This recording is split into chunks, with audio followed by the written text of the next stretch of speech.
नमस्कार, account GST के YouTube channel पर आपका स्वागत है। मेरा आज का टॉपिक है फार्मूला की। देखिए, हमारे परचेस करते टाइम हम जब परचेस करते हैं, सेल्स करते हैं, डेबिट नोट बनाते हैं, क्रेडिट नोट बनाते हैं, सेल्स ऑर्डर बनाते हैं, परचेस ऑर्डर बनाते हैं, कई बार हम लोग जीएसटी रेट या विदाउट जीएसटी रेट में हम लोग कैलकुलेटर यूज़ करते हैं। कोई प्रोडक्ट का प्राइस हमारे पास विद जीएसटी है, कोई कोई ऐसा प्रोडक्ट है जिसका प्राइस हमारे पास विदाउट जीएसटी है। तो ये वीट और विदाउट के अंदर हमें बार बार कैलकुलेटर उठाना पड़ता है, और सबसे ज़्यादा परेशानी कब होती है? परचेस करते टाइम। क्योंकि परचेस में एक सप्लायर ने बिल लगाया, उसका टैक्सेबल अमाउंट से, दूसरे सप्लायर का बिल आया, उसका टैक्स पेड अमाउंट है, तीसरे सप्लायर का बिल आया, उसने डिस्काउंट दिया, फिर टैक्सेबल अमाउंट निकाला, फिर नीचे टोटल लगाई, उस पर फिर डिस्काउंट दिया, फिर उसने टोटल लगा दी। तो ये इतने कॉम्प्लिकेशंस हम लोग कैसे सेट करेंगे सॉफ्टवेयर में? हमारा परचेस, जनरली हमारा परचेस में सबसे ज़्यादा प्रॉब्लम आता है और डेबिट नोट में आता है। तो मैं आज आपको बताऊंगा फार्मूले की हेल्प से हम लोग हमारा परचेस को कैसे स्ट्रीमलाइन कर सकते हैं। कुछ जो काम हम लोग कैलकुलेटर लेके मिनट में, इतना टाइम हमारा खर्च हो रहा है, घंटे हमारे आवर्स खर्च हो रहे हैं, वो मिनट में कैसे कवर कर सकते हैं, वो मैं आपको बताता हूँ। तो इसके पहले मैं आज आपको परचेस में फार्मूला की का यूज़ बताऊं। मैं आपको एक छोटा सा एक लिटरेचर बता रहा हूँ, ये आपको पीडीएफ मिल जाएगा अकाउंट जीएसटी से। फार्मूला की, फार्मूला की में हम लोग तीन फंक्शन की यूज़ करते हैं: एफ, जी, एफ। जी का मतलब होता है गो रिवर्स।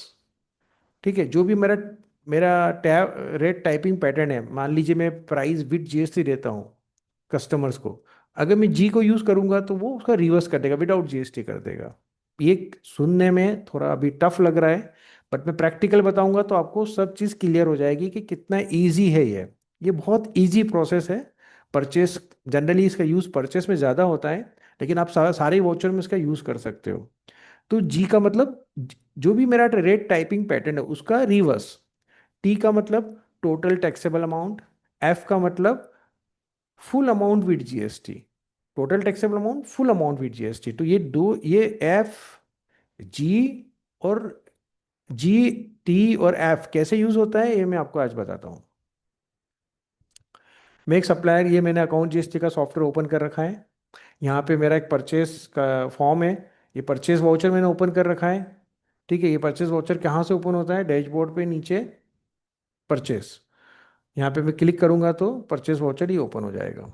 इस पे मैं कोई एक सप्लायर ले लेता हूँ मेरा। सुप्रीम इन्फोटेक मेरा एक सप्लायर है। इस सुप्रीम इन्फोटेक से मैंने कीबोर्ड लिए, एग्जाम्पल के लिए मैंने कीबोर्ड लिए। तो अगर मैं कीबोर्ड पे जाता हूँ, क्वांटिटी में 10 लेता हूँ, प्राइस, अब यहाँ पे देखना ये है कि मेरा परचेस कर रहा हूँ, प्राइस मेरा क्या है? Without GST. ये मैंने ऑन कर रखा है। मैं सॉफ्टवेयर में प्राइस विद जीएसटी भी ऑन कर सकता हूँ, तो कोई भी एक कंडीशन मुझे ऑन करनी है। यहाँ अभी मैंने कंडीशन ऑन कर रखी है प्राइस विदाउट जीएसटी। हो सकता है आपका जो सॉफ्टवेयर हो अकाउंट जीएसटी का, उसमें आपने कंडीशन ऑन कर रखी हो प्राइस विद जीएसटी। तो कोई भी कंडीशन ऑन हो, फंक्शन की सभी में काम करेगी। तो यहाँ पे मैं 100 लेकर, जैसे मैं रेट टाइप करूंगा तो मेरा टैक्स जुड़ के कितना प्राइस हो जाएगा विद जीएसटी? 18% टैक्स है। तो 100 रुपये पे मेरा 18% टैक्स लगा। मैंने इजी कैलकुलेशन के हिसाब से प्राइस यहाँ लिखी है ताकि आपको समझ में आए कि ये 118 रुपये का हो गया। ठीक है, 10 कीबोर्ड है, तो 10 कीबोर्ड का मेरा टोटल कितना हो गया? टैक्सेबल अमाउंट 1000, टैक्स जोड़ के 180 रुपये, 180, और टोटल मेरा बिल अमाउंट हो गया 1180। तो मैं जैसे ही इसको मैं ऐड करता हूँ यहाँ पे, तो देखिए ये मेरा सब टोटल 1000 रुपीज़, जीएसटी जोड़ के 180 रुपीज़, और ग्रांड टोटल मेरी बिल की टोटल कितनी हो गई? 1180। तो ये तो सिंपल पैटर्न था, ये हम लोग काम कर रहे हैं। हमारा प्राइस हम लोग डाल रहे हैं विदाउट जीएसटी, सॉफ्टवेयर ने ऐसा जोड़ लिया। अब मैं बताता हूँ कि फंक्शन की कैसे यूज़ होती है। देखिए, हो सकता है कि अभी मेरे पास प्राइस था विदाउट जीएसटी 100, अगर मेरे पास प्राइस 118 रुपये होता तो हम कैसे काम करेंगे वो मैं बताता हूँ। अगर मान लीजिए मेरे पास अभी सप्लायर से बिल आया, सेकंड नंबर की कंडीशन है, 10 कीबोर्ड है, 100 रुपये का प्राइस नहीं है, 100 रुपये का प्राइस नहीं है। मेरे पास प्राइस क्या लिख रहा है मुझे परचेस में? 118 रुपये। अगर मैं 118 टाइप करूंगा तो क्या हो गया? 118 रुपये with GST, GST including price है। तो जीएसटी इंक्लूडिंग प्राइस 118 रुपये जब मैं टाइप करूंगा तो सॉफ्टवेयर ने क्या करा, फिर से जीएसटी जोड़ लिया। देखो ये फिर से जीएसटी जोड़ लिया, 139 रुपीज हो गया ना 139। हाँ, तो ये 139 हो गया, मतलब टैक्स दोबारा जोड़ लिया सॉफ्टवेयर ने। और हमारा टैक्स अगर दोबारा जुड़ गया तो हमारा टोटल भी बिगड़ गया। तो हम क्या करेंगे, हम जी, जी मतलब गो रिवर्स, उल्टा। मेरा rate typing pattern without GST है तो विद जीएसटी कर दे। तो मैंने जी दबाया, जैसे मैंने जी को मैंने यहाँ प्रेस किया, देखो मेरा टैक्स रेट कितना हो गया, 118 रुपये। विदाउट, पहले जी नहीं, जी मैंने टाइप नहीं करा था तो क्या था, 139। मतलब 118 पे सॉफ्टवेयर टैक्स जोड़ रहा था 18%। लेकिन जी लगाने से रिवर्स कैलकुलेशन लग गया। तो मेरा प्राइस, अगर मेरे पास टैक्स पेड प्राइस मेरे पास है परचेस पे, तो मैं टैक्स पेड प्राइस डालूंगा जी के साथ, तो सॉफ्टवेयर क्या करेगा, रिवर्स कैलकुलेशन कर देगा और फिर टैक्स जोड़ेगा। तो मैं ऐड करता हूँ यहाँ पे। देखिए पहले मैंने विदाउट जीएसटी रेट डाला था, बाद में मैंने विद जीएसटी रेट डाला था, तो सॉफ्टवेयर ने क्या करा, जी की हेल्प से रिवर्स कैलकुलेशन निकाल के 100 रुपये अलग कर लिए, 18% का टैक्स 18 रुपये अलग कर दिए, विद जीएसटी में वापस 118 रुपये रख दिए, और मेरा ये उसने प्रोडक्ट ऐड कर दिया। मतलब ये बिल्कुल सेम, पहले मैंने विदाउट डाला था, अब मैंने विद डाला। तीसरा ये मतलब जी। अब मैं मेरा सेकंड फंक्शन की यूज करता हूँ, प्रोडक्ट में वही ले रहा हूँ समझाने के हिसाब से आपको। थर्ड नंबर की कंडीशन में है मेरा अगेन, अभी मैंने 100 रुपये लिखा था वन नंबर पे, सेकंड नंबर मैंने 118 रुपये लिखा था, जी फंक्शन दबा के। अब मैं जो फंक्शन यूज करता हूँ टी, टी मतलब total taxable amount, total product quantity के साथ यूज करना है। ठीक है, क्वांटिटी हम टोटल 10 ही लिए हैं, तो हम लोग यहाँ क्या करेंगे, टोटल टैक्सेबल अमाउंट मतलब इसके ऊपर मुझे टैक्स जोड़ना है। तो टोटल टैक्सेबल अमाउंट मेरा कितना हो रहा है यहाँ पे, ये देखो नीचे हमें दिख रहा है 1000 रुपया। 100 रुपये के हिसाब से 10 कीबोर्ड 1000 रुपये के। तो अगर मेरा परचेस है जिसमें मेरा टोटल टैक्सेबल अमाउंट है, तो मुझे direct total taxable amount type करना है और टी लिखना है। टी लिखना है, ये देखो ये यहाँ पे दिख रहा है 180, मतलब 1000 रुपये पे उसने 18% टैक्स जोड़ लिया, और अमाउंट कितना ले गया सॉफ्टवेयर, टैक्स का अमाउंट 10,000 रुपये, जबकि 10,000 रुपये नहीं है, मेरा कीबोर्ड तो 100 रुपये का है। 100 रुपये से 1000 रुपये का कीबोर्ड होता है। तो टैक्सेबल अमाउंट कितना हो गया, 10,000। लेकिन मैं यहाँ टी दबाऊंगा, ये टी जैसे मैंने प्रेस किया, टाइप किया, तो उसके बाद देखो कैलकुलेशन मैंने, जैसे ये कैलकुलेशन किया तो सॉफ्टवेयर ने रिवर्स कैलकुलेशन किया, और मैं यहाँ ऐड करता हूँ तो देखो ये तीसरी लाइन, ये भी सेम आ गई। तो तीसरी लाइन में हमने क्या करा था, टोटल टैक्सेबल अमाउंट टाइप करा था टी के साथ, फंक्शन टी, ये टी। तो टी के साथ जब मैंने टाइप करा तो देखो तीनों कंडीशन मेरी ट्रू है, बराबर।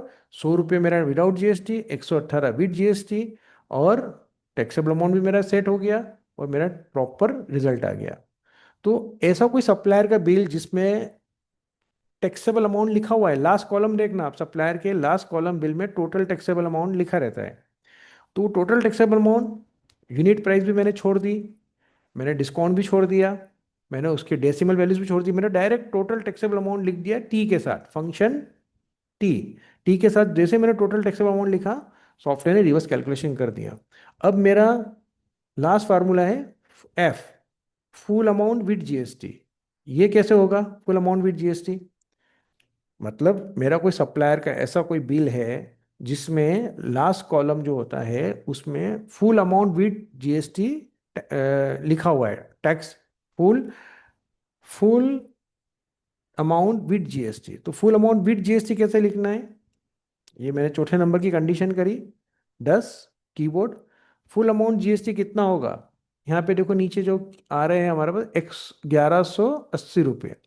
मतलब अगर 100 रुपये का कीबोर्ड है, 18% टैक्स है, तो 118 रुपये का कीबोर्ड, मुझे एक कीबोर्ड का प्राइस 118 रुपये मुझे लगा। तो 118 × 10 कितना हो गया, 1180, 1180 रुपये। तो ये जो 1180 रुपये है, मान लीजिए मेरे सप्लायर के बिल में डायरेक्ट 1180 रुपये लिखे हुए हैं। अब 1180 रुपये को मैं डिवाइड करूंगा 10 से, फिर डिवाइड करूंगा, उसका जीएसटी निकालूंगा 118 18% के हिसाब से, तो मेरा परचेस कितना स्लो हो गया, नहीं। तो उसको कैसे स्ट्रीमलाइन करूंगा, क्योंकि मेरा तो यूनिट प्राइस डालने का ऑप्शन दिया है सॉफ्टवेयर में, वो भी विदाउट जीएसटी। तो मैं क्या करूंगा, total tax, total amount with GST कितना हो रहा है, 1180। देखो जैसे मैंने 1180 मैंने टाइप करा, सॉफ्टवेयर ने उसको एज ए पर कीबोर्ड प्राइस ट्रीट करा। पर कीबोर्ड प्राइस ट्रीट करके उसका टोटल टैक्स अमाउंट बना दिया उसने 11,800 रुपये, और टैक्स अलग जोड़ लिया। टैक्स अमाउंट 2,124 रुपये जोड़ लिए उसने। तो ये गलत है, ये गलत है। सही क्या है कि ये तो 10 कीबोर्ड का प्राइस टोटल अमाउंट है, प्राइस नहीं है। तो टोटल अमाउंट में अगर यहाँ पे एफ लिखता हूँ, देखो एफ लिखा, जैसे एफ लिखा सॉफ्टवेयर ने अगेन रिवर्स कैलकुलेशन करा 118 रुपये के हिसाब से। 100 रुपये का कीबोर्ड हो गया, 10 कीबोर्ड का प्राइस 1,000 रुपये हो गया, 18% जीएसटी हो गया, और 180 रुपये टैक्स हो गया। अगर मैं एफ नहीं लिखता हूँ तो क्या होता है, उसने 1,180 रुपये प्राइस विदाउट जीएसटी मान लिया एक कीबोर्ड का, एक कीबोर्ड का, और उस एक कीबोर्ड की प्राइस के हिसाब से उसने टैक्सेबल अमाउंट 11,800 रुपये कर दिया, 2,124 रुपये टैक्स लगा दिया। तो मैं अगेन यहाँ पे एफ करता हूँ, एफ मतलब फुल अमाउंट विद जीएसटी। तो फुल अमाउंट विद जीएसटी में एफ करने से मैं ऐड करता हूँ, ये देखो यहाँ पे मैं एफ लिख देता हूँ रिमेंबर के लिए। तो मैंने कोई भी अलग अलग फंक्शन की से मैंने एंट्रिया सब करके दिखाई आपको, लेकिन रिजल्ट सब में सेम आया। तो ये जो फंक्शंस की है, अलग अलग फंक्शंस कीज को मैंने अलग अलग तरीके से यूज करा। यूनिट प्राइस था, यहाँ पे मैंने जी गो रिवर्स, उल्टा, जीएसटी का उल्टा। मान लो मेरा टाइपिंग पैटर्न जो है उसका मैंने उल्टा कर दिया जी दबाने से। अगर मेरा प्राइस विदाउट जीएसटी था तो प्राइस विद जीएसटी हो गया। टी, टी से क्या हुआ, मैंने मैंने total total amount, taxable amount मैंने टाइप करा, तो सॉफ्टवेयर ने यूनिट प्राइस भी निकाल लिया और जीएसटी भी जोड़ लिया, और टैक्स पेड अमाउंट भी लेकर आ गया। इसी तरह से full amount with GST F, वो भी इसी तरह से मैंने फुल अमाउंट, मैंने टैक्स पेड प्राइस था तो ये मैंने डाल दिया। तो ये इस चीज़ से मुझे क्या सीखने को मिलता है, ये फंक्शन की से मैं अपनी परचेस को बहुत ईजी कर सकता हूँ। डायरेक्ट मुझे टैक्सेबल अमाउंट उठाने हैं और एक काम करना है।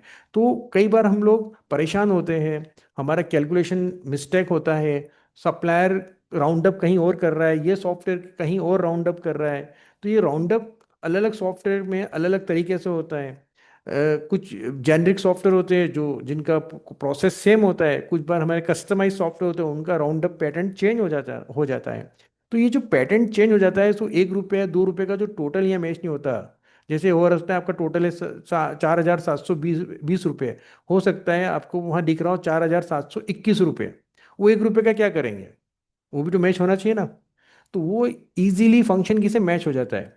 और इसके बाद भी अगर मैच नहीं हो रहा है तो फिर हमें वही करना है कि हमें एक राउंड अप करके यहाँ पे एक हेड बनाना है इनडायरेक्ट इनकम में, और वहाँ 1 रुपया जोड़ के उसको सेट करना है। लेकिन ये ऐसा नहीं करना है, ऐसा बहुत रेयर कंडीशंस में करना है। जनरली ये फंक्शन की से आपका अगर अमाउंट सेट हो जाता है तो आपका जीएसटीआर, जो सप्लायर का इनपुट टैक्स क्रेडिट है, और आपकी जो जीएसटीआर वो प्रॉपर मैच हो जाएगी, जीएसटीआर 2। तो इसी फंक्शन की हेल्प से आप इस तरह से आसानी से परचेस एंट्री चला सकते हैं, डेबिट नोट भी बना सकते हैं, सेल्स ऑर्डर परचेस ऑर्डर भी बना सकते हैं, और इनफैक्ट सेल्स और पीओएस के वाउचर में भी ये एंट्री कर सकते हैं, क्योंकि ये फंक्शन की सभी वाउचर पे वर्क करती है। आज के सेशन मेरा समाप्त होता है, फिर मिलते हैं नए सेशन में नए टॉपिक के साथ। धन्यवाद।